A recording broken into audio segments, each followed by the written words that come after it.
anh mơ mà khơi thế ấy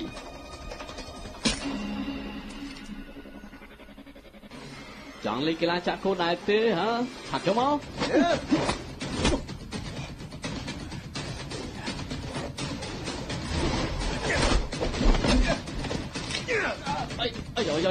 rồi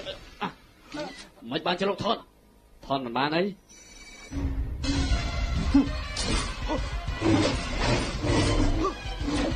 đã bắp sen tay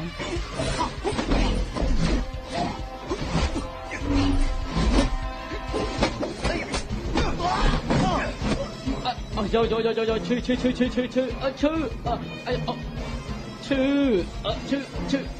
chư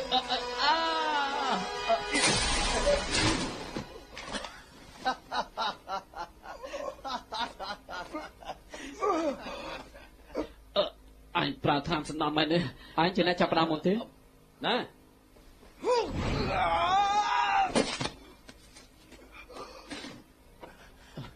lúc trên này giới chở rồi mà ai sống được khai chỉ mai luôn lúc cái than nó chỉ cả lên sao vậy ôi lui à cả trên nhà mà trả hơi bạn ta sống này nè ta cho mày đứng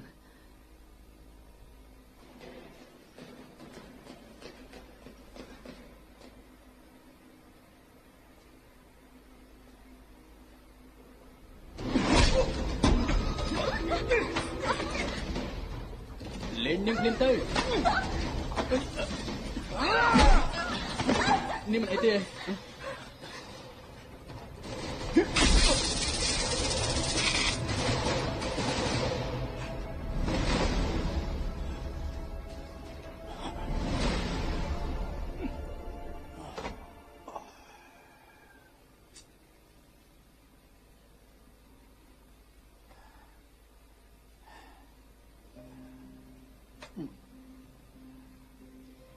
bạn trong tay thật nhiều lúc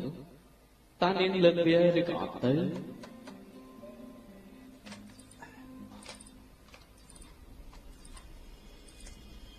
លោកសាន់ផែនលោកសូអ៊ីបាត់ដំហើយ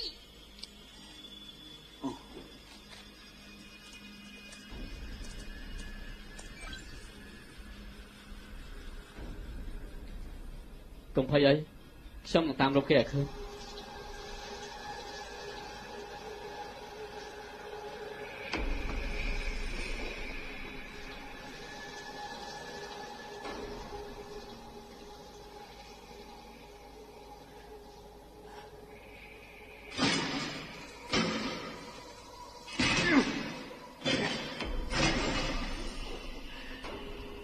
មាននរណានៅទីនេះទេមាននរណានៅរស់ដែរទេអូយើងនៅរស់តើចូលសប្តាហ៍នេះគ្មាននរណាមកលេងនៅទីនេះទេដោយសារតែវាកំពុងតែធ្វើការជួសជុលអត់មាននរណាអាចមកជួយឯងបានទេ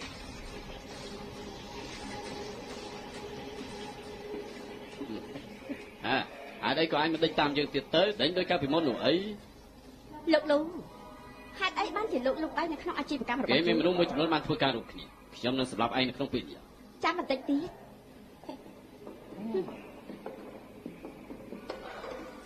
នេះគឺជាខ្ញាដំរីមកពីអាមេរិកខាងត្បូងលក្ខណៈពិសេសរបស់វាគឺមានពឹសខ្លាំងណាស់នៅក្នុងព្រៃអាម៉ាហ្សូន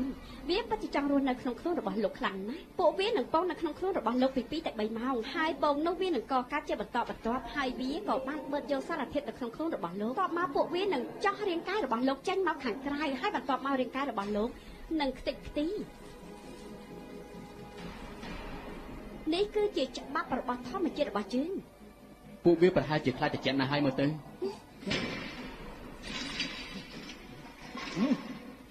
ពីណែចាប់មកគេធ្វើឲ្យគេហាត់មកទៅបោ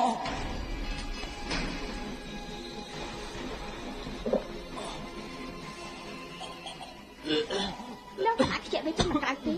វានឹងទៅរកកន្លែងដែលវាចង់ទៅវានឹងប្រមូលផ្ដុំកម្លាំងនៅក្នុងខ្លួនរបស់លោកមិនអាចខ្ជិះវាចេញទេរាងកាយរបស់លោកនឹងទទួលភាពត្រជាក់ហើយបន្ទាប់មកវានឹងចោះរាងកាយរបស់លោកចេញមកជំនួសស្រីតែស្អាតព្រោះពលខ្លាំងណាស់ណាស្រីទេខ្ញុំគួរទៅបានហើយណាលោកខនដឺកំពុងលោកចាំរៀននៅកន្លែងចោះហើយអញ្ចឹងយើងត្រឡប់ទៅវិញទៅខ្ញុំមិនចង់ឃើញឈាមនោះទេវាធ្វើឲ្យខ្ញុំមានអារម្មណ៍មិនល្អ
ខ្ញុំធ្វើឲ្យរាងកាយមានកម្ដៅ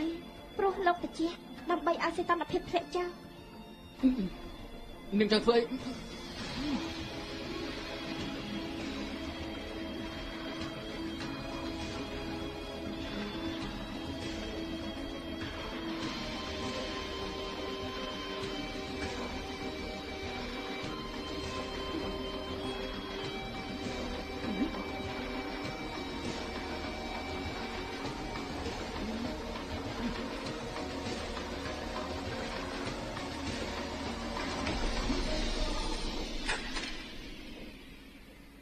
មិនបានជានឹងជួយខ្ញុំ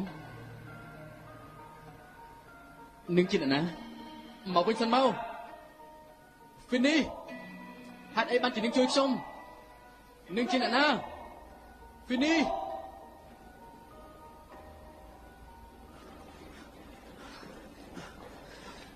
គេនៅទីនោះហើយលោកមិនអីទេ ខ្ញុំមិនអីទេ តើខ្ញុំធ្វើចុះ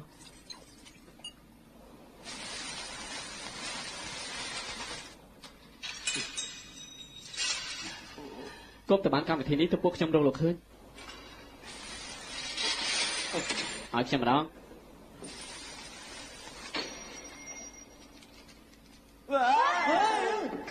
ខ្ញុំស្ទើរតែខ្លាចទៅជាចំណីរបស់វាទៅហើយ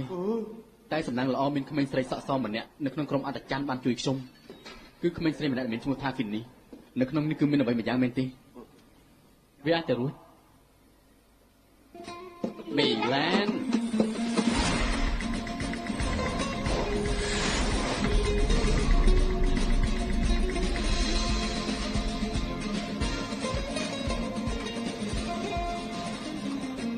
ខ្ញុំត្រូវធ្វើការជាសម្ងាត់នៅក្នុងប្រទេសអ៊ីតាលី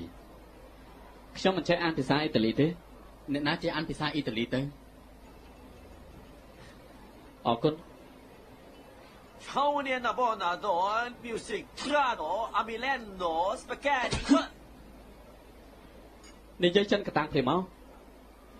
ពួកគេនិយាយថាអាចារ្យមានប្រទេសពិសោធន៍សម្ងាត់មួយនៅក្នុង Midland ប្រព័ន្ធសុវត្ថិភាពរបស់វាត្រូវបានធានាលេខ1គ្មាន2នៅក្នុងតំបន់អឺរ៉ុបគឺវាពោពេញទៅដោយគ្រោះថ្នាក់បំផុតវត្ថុដែលពួកយើងកំពុងស្វែងរកប្រកបជានៅក្នុង ចឹង នោះ ពួកគេយកពូជប្រាស់នោះមកទីនេះមែនទេ មិនប្រកបទេអ្វីដែលពួកយើងបានដឹងនោះគឺ Condor គឺបានចាក់ចេញមកអឺរ៉ុបខាងកើតលោកប្រហែលជាបានជួបលោកម្ចាស់អត្តច័ន្ទនៅចន្លោះប្រហែលថ្ងៃនេះហើយតើពិតមែនដែរទេ ប្រាប់ខ្ញុំពីការលំអិននៃប្រព័ន្ធសុវត្ថិភាពនោះមកប្រាប់ខ្ញុំពីអ្វីគ្រប់យ៉ាងណាខ្ញុំចង់បានសេចក្តីលំអិនទាំងអស់ នេះគឺជាមន្ទីរពិសោធន៍សន្តិសុខអតីតបដិមាដែលគេចំណាយពេលរយៈពេល18ខែដើម្បីកសាងវាបើសិនជាគ្មានគាត់ទេយើងមិនអាចចូលទៅបាននោះទេសូម្បីតែសត្វព្រួយក៏មិនអាចចូលទៅបានដែរទុកឲ្យខ្ញុំរំលឹកវិញបន្ទាប់ពីទ្វារនេះត្រូវបានបើកសូមសង្កេតដង្ហើមរបស់ពួកអ្នកត្រូវដើរឲ្យស្ងៀមស្ងាត់មិនត្រូវឲ្យមានសម្លេងណាមួយនៅក្នុងរយៈពេលចម្ងាយ25អ៊ីននៅតាមផ្លូវនេះទេបើមិនចឹងនោះទេដាសែទាំងអស់នេះនឹងត្រូវបានបិទ ដូចជាធ្ងន់ធ្ងរពេកហើយ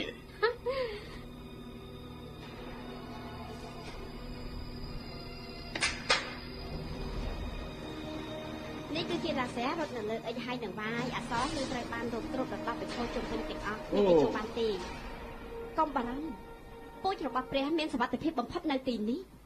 អេមានសម្លេង25អ៊ីនវាអាចបង្វិលឡាសែបាន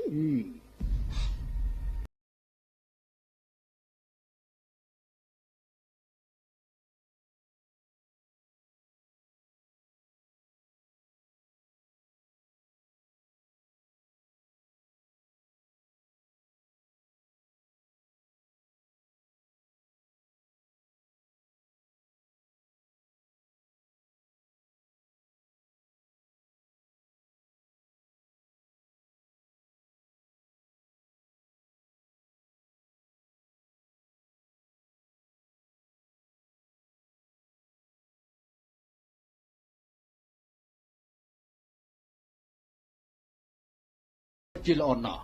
លោកបណ្ឌិតយើងអាចនិយាយអាជីវកម្មនៅពេលនេះហ៎ ខ្ញុំគិតថាវាមានទីតាំងរួចទៅហើយនៃអាជីវកម្មរបស់យើងបានលាក់ឲ្យពួកគេតែយើងទទួលបានប្រាក់ 30% រួមគ្នាជាមួយនឹងរូបមន្តដែលលោកបានដឹងយើងនឹងបានដូចទ្វេដង នាងមិនអាចធ្វើបាន បើ ទេ សិនជាវាដំណើរការបន្តមកយើងទទួលបាន 70% លោកនឹងបាន 30% មិនមែនបែបនោះទេណា បើយើងមិនការពារលោកទេនៅពេលដែលលោកបោះជំហានចេញពីមន្ទីរពិសោធន៍នេះ Corder នឹងបាក់ពួកគេនឹងចាប់លោកទៅធ្វើទរណកម្ម មិនក៏នាងធ្វើអាជីវកម្មបែបនេះនរណានឹងចង់ធ្វើការជាមួយមនុស្សដូចនាងទៀតនោះ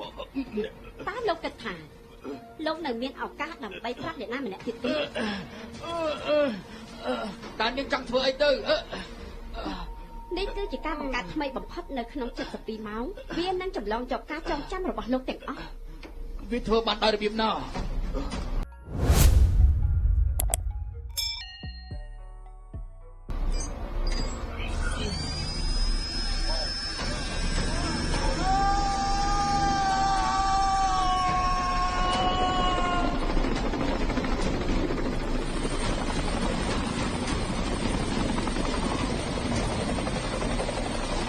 លោក Thunder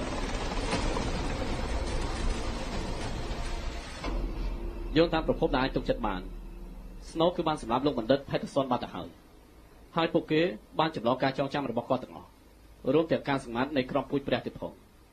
បាទពួកយើងប្រើពូជព្រះនៅក្នុងការដាំដុះលើកូកាអ៊ីនប្រាក់ចំណេញប្រចាំឆ្នាំរបស់ពួកយើងនឹងកើនឡើងក្នុងមួយឆ្នាំយ៉ាងហោចណាស់ក៏10ដងដែរ ត្រូវហើយ ខ្ញុំបានរៀបចំការជួបគ្នារួចទៅហើយអ្នកទី2គឺត្រូវទៅជួបនៅនាង Snow នៅពហុកីឡដ្ឋាន San Siro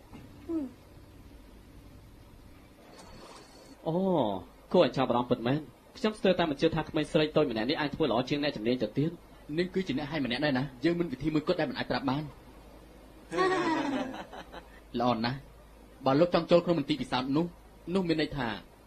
នៅក្នុងរូបភាពអាយរីរបស់នាងគឺគួរតែមានផ្លូវដែលអាចចេញបានល្អជាងនេះណា តើហេតុអីយើងគួរតែសម័យទៅ ដោយ លើ សារតែនាងគឺប្រហែលជាមានស្នាមដៃណាមួយហើយការចូលទៅកាន់ទីនោះគឺមានតែនាងម្នាក់តែប៉ុណ្ណោះ Sophia បាននៅក្នុងមន្ទីរពិសោធន៍នោះប្រហែលជា8ឆ្នាំទៅហើយប៉ុន្តែរយៈពេល8ឆ្នាំមកនេះគឺនាងនៅតែម្នាក់ឯងប៉ុណ្ណោះនាងពិតជាឯកោមែនតើណាគ្មានស្នេហាទេ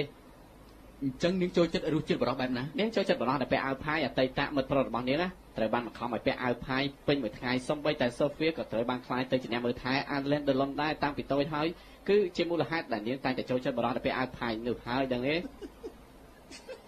គាត់និយាយបែបនេះមានអីលោកសាច់ទេ បើសិនជាយើងចង់ចូលទៅចិត្តនាងស្និទ្ធស្នាលនឹងនាងនោះយើងត្រូវរកបរិយាម្នាក់ដែលចូលចិត្តពាក់អាវផាយគឺដើម្បីបំពេញការចូលចិត្តរបស់នាងផងដែរទាល់តែសង្ហាហើយមានអារម្មណ៍ខាងតន្ត្រីដោយក្តីស្រឡាញ់ទៀតផងណាណែប៉ុន្មានហើយតែរកបរិយាណាដែលល្អឥតខ្ចោះបែបនោះបានទៅរកមកពីណាទៅ លោកសាច់ទៅឈប់បែបនេះ គាត់និយាយបែបនោះគឺសំដៅលើខ្ញុំតែស្រុងហើយខ្ញុំត្រូវតែយកឈ្នះនាងឲ្យទាល់តែបាន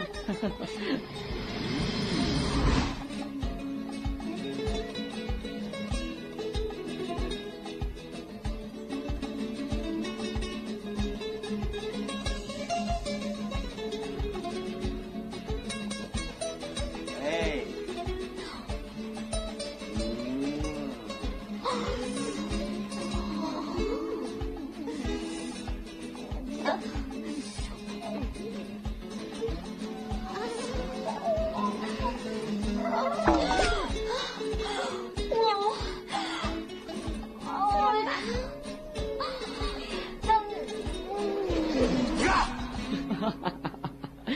Hơi trong nước từ tua ban khai này là bọn niềm hơi bọn đối lưu từng on lúc cô từ hai này lòng trời hơi trong cô từ tới tha lúc với kết tha từ được ọt đài tới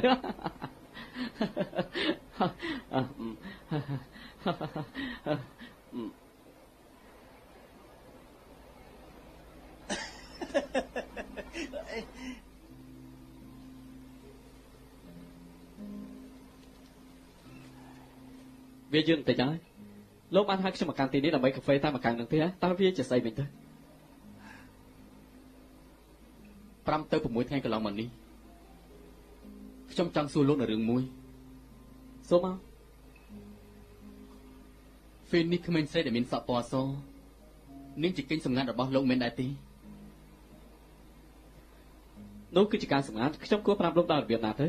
ចុះបើអត់ទេហេតុអីបានជានាងផ្សំគ្រោះថ្នាក់ដើម្បីមកជួយជីវិតរបស់ខ្ញុំនាងបានស្រូបយកខ្យាតម្រៃចេញពីខ្លួនខ្ញុំ ប្រាប់ខ្ញុំមកលោកស្រឡាញ់នាងមែនទេហ៎ ប្រាប់ខ្ញុំសិនមកនាងជាកិច្ចសម្ងាត់របស់លោកឯង តាមប្រកាសហើយ ខ្ញុំមិនប្រាប់លោកទេ លោកនេះពិតជាសាំមែន កុំសួរម្ដងទៀតអីទោះបីជាលោកធ្វើបានខ្ញុំទៀតក៏ដោយក៏ខ្ញុំមិនប្រាប់លោកដែរ ធ្ងន់ធ្ងរណាស់ណោះអញ្ចឹងលោកមិនស្គាល់ពីនេះទេ លោកមើលទៅពូកែឲ្យតនសម័យថែមទៀតប៉ុន្តែហេតុអីក៏លោកងាយធ្លាក់នៅក្នុងអន្លង់ស្នេហាម្ល៉េះ ខ្ញុំតែងតែបែបនេះហើយលោកមើលទៅដូចជាដឹងច្រើនណាស់ពីស្នេហា បដូរប្រធានបទទៅ ខ្ញុំមិនចង់បដូរនោះទេប្រាប់ខ្ញុំតាមត្រង់មកលោកធ្លាប់មានមិត្តស្រីម្នាក់មែនទេ អត់មានទេ អញ្ចឹងលោកមានមិត្តប្រុស លោកគេតែខ្ញុំជិះខ្ទើយមែនទេហ៎បានខ្ញុំនឹងប្រាប់លោកចុះការពិតទៅពេលដែលខ្ញុំចូលដល់វ័យស្នេហាខ្ញុំដូចជាកំទេចធូលីមួយអញ្ចឹងខ្ញុំមានប្រពន្ធម្នាក់ប៉ុន្តែឡើងគ្នាហើយ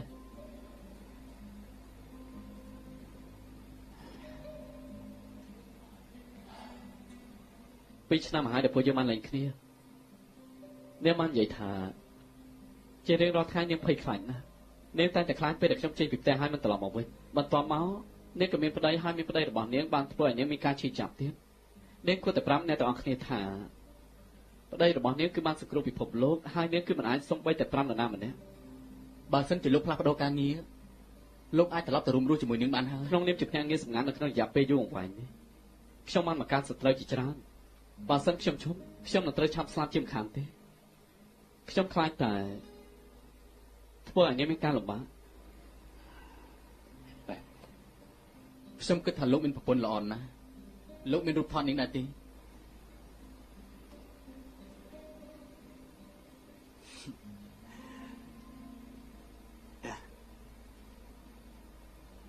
អេហេមិនអាក្រក់ឯណានាងពិតជាស្រស់ស្អាតណាស់មើលទៅនាងគឺជាប្រពន្ធដែលគួរឲ្យស្រឡាញ់ណាស់អ្នកទាំងពីរមើលទៅសមគ្នា នេះហើយជាហេតុផលតែមួយគត់តែខ្ញុំចាច់ចេញពីនេះ ខ្ញុំនឹងភ្នាល់ជាមួយលោកនឹងត្រឡប់មកក្នុងដៃរបស់លោកវិញ អរគុណណាស់ ណែយល់ល្អគួរធ្វើអ្វីម្យ៉ាងទៅ អេខ្ញុំមិនបានចាច់ចេញមកយូរហើយអញ្ចឹងខ្ញុំមានការប្រកួតផ្សេងទៀតទៅមើលថាតើនរណាទៅដល់ស្ថានភាពមុនបើលោកចាញ់នោះលោកប៉ាខ្ញុំនៅស្រាក្រហមឆ្នាំ1982ម្ដងហើយបើខ្ញុំចាញ់វិញខ្ញុំប៉ាលោកនៅស្រាក្រហមឆ្នាំ2012 អូស្ដាប់មើលទៅដូចជាមានប្រយោជន៍ច្រើនណាស់ណោះ លោកពិតជាឆ្លាតណាស់ឥឡូវនេះហ្វីននេះគឺជាភ្នាក់ងារសម្ងាត់របស់ពួកយើងការប្រកួតចាប់ផ្ដើមហើយឆាប់ឡើង លោកពិតជាអាក្រក់ណាស់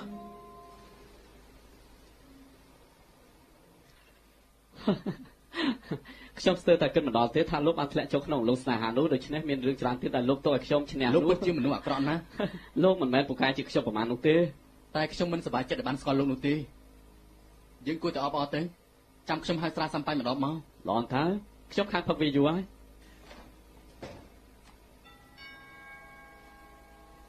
មិនក៏មកលឿនម្ល៉េះ មិនអាចនោះទេខ្ញុំមិនទាន់បានខលហើយណាអូ សួស្ដី ខ្ញុំ សេវា មក បន្ទប់ពិតជាលឿនល្អមែន នេះគឺមកពីសន្តាគារ ល្អណាស់ សូមទទួលដល់ការរីករាយលោក អរគុណហើយសេវានៅទីនេះពិតជាគួរឲ្យចាប់អារម្មណ៍ខ្លាំងណាស់លឿនមែន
ហ៊ានបាយខ្ញុំផងហ៎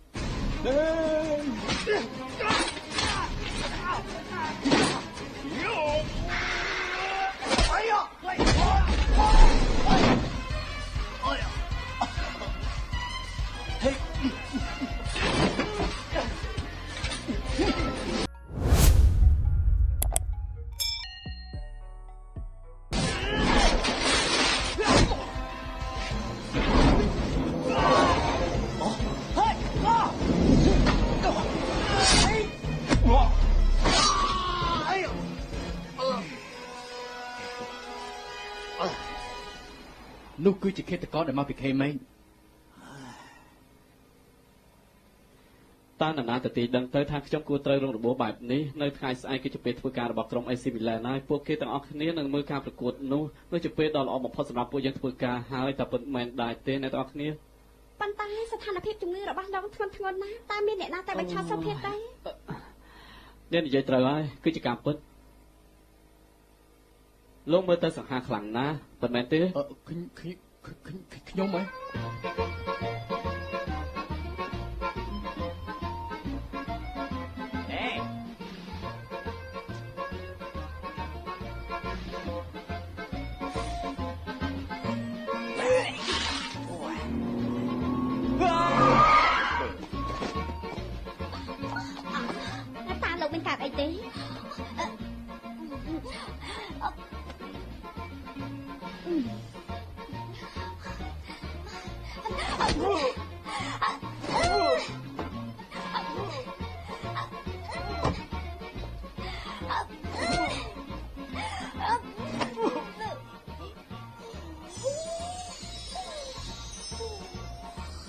នេះគឺជាការដែលមិនគួរឲ្យជឿ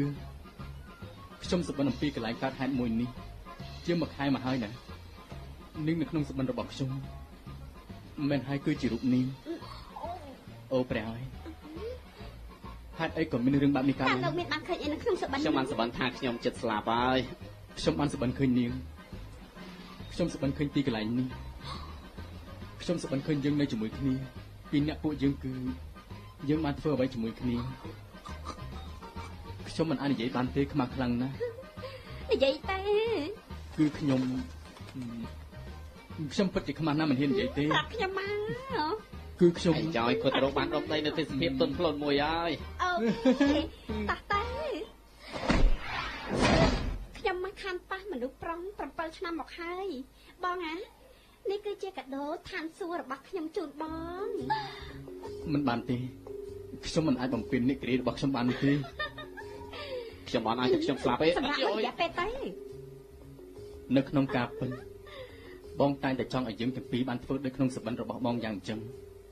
ក៏ប៉ុន្តែវាពិបាកនៅក្នុងការនិយាយចេញមកខ្លាំងណាស់អូនដឹងទេធ្វើវាតែបិទភ្លើងឲ្យវាស្អាតទៅល្អទេអូពិតជារយមិនតិចណាស់តែ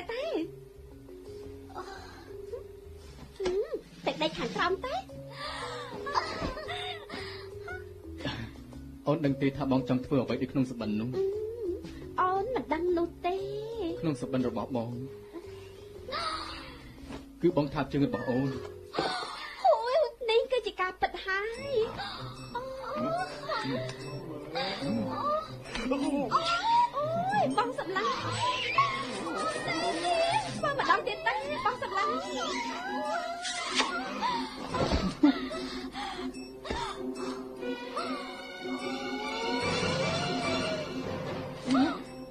មិនបានជាភ្នែកអូនពណ៌ខៀវអញ្ចឹងអូនបានពាក់កញ្ចក់ពណ៌តំណាក់តំណងចូលចិត្តវាទេបងចូលចិត្តណាស់ស្រាស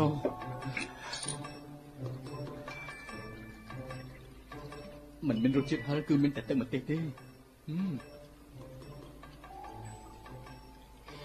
បងសម្លាញ់ចាប់ផ្ដើមទៀតទេវត្តរបស់បងអូនមានអារម្មណ៍បងសំទោសណាអូនមិនអីទេអូនមិនអីទេអូនទៅលាងចេញសិនណាមែនហើយអូនទៅអូនទៅលាងចេញទៅលាងចេញឲ្យស្អាតណាទៅលាងចេញឲ្យស្អាតអូនមកវិញណា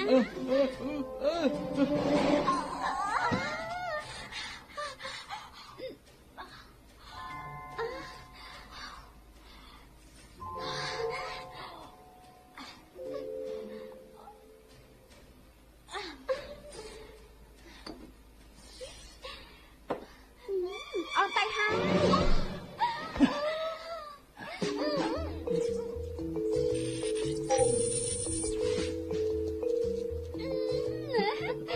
បងមិនចូលចិត្តភ្លើងទេបងមិនចូលចិត្តទេចង្រៃយកយ៉ាងមិនឲ្យរួចខ្លួនទេ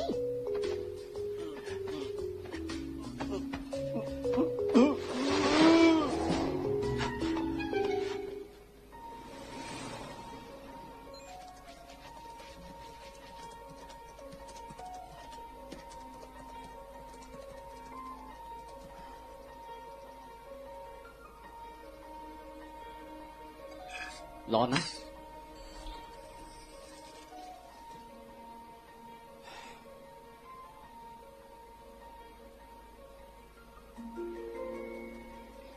ខ្ញុំនឹកប្រពន្ធខ្ញុំណាបាទខ្ញុំទៅនាងចុះ លោកសំខាន់ខ្ញុំមានសំណុំឯកសារទាំងអស់ហើយលោកធ្វើវានៅចាំបញ្ចប់ទេ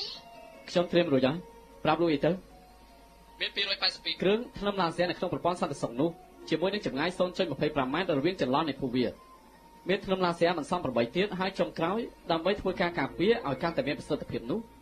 គឺប្រកាសគ្រប់គ្រងដេតកាតនៃសញ្ញាដូច្នេះបើយើងមិនបានចាក់ចេញក្នុងរយៈពេល3នាទីយើងនឹងអាចស្លាប់បានប៉ុន្តែ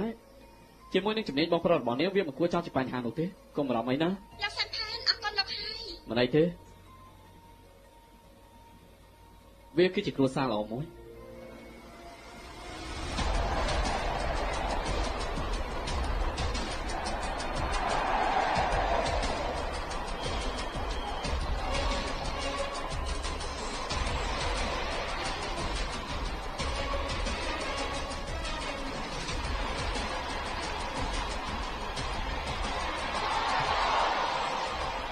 5000 លាន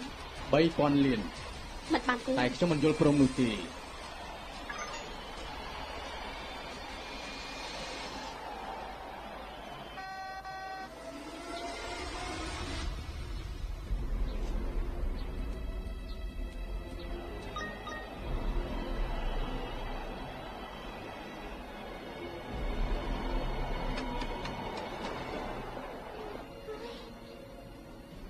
តើគាត់នៅទីណាទៅ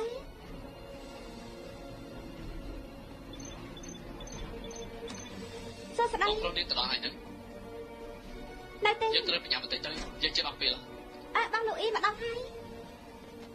វាយ៉ាងម៉េចទៅហើយ លោកសំខាន់បានយកដល់ខ្លួនឯងជាមួយនឹងប្រពន្ធ យើងគួរតែប្រញាប់ធ្វើវាភ្លាមទៅ បានដែរឡាស៊ែនោះធ្វើសកម្មភាពបងត្រូវកិច្ចចេញរយៈពេល3នាទីឬក៏អាចនៅក្នុងបន្ទប់នោះ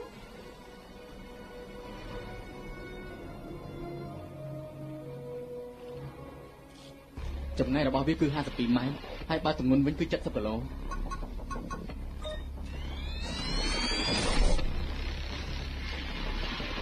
ប្រុសប្រយ័ត្នប្រយែងផង ចាប់ផ្ដើមទៅ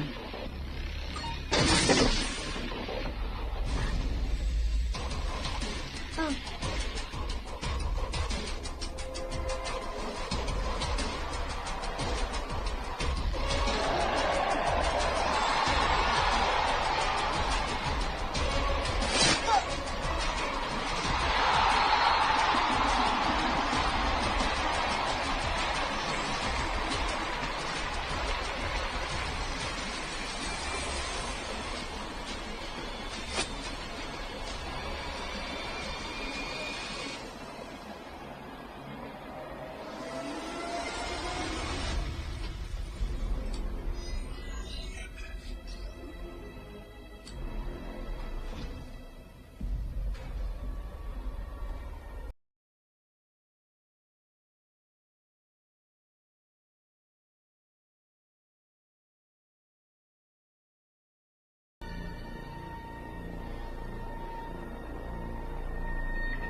subscribe cho kênh Ghiền Mì Gõ để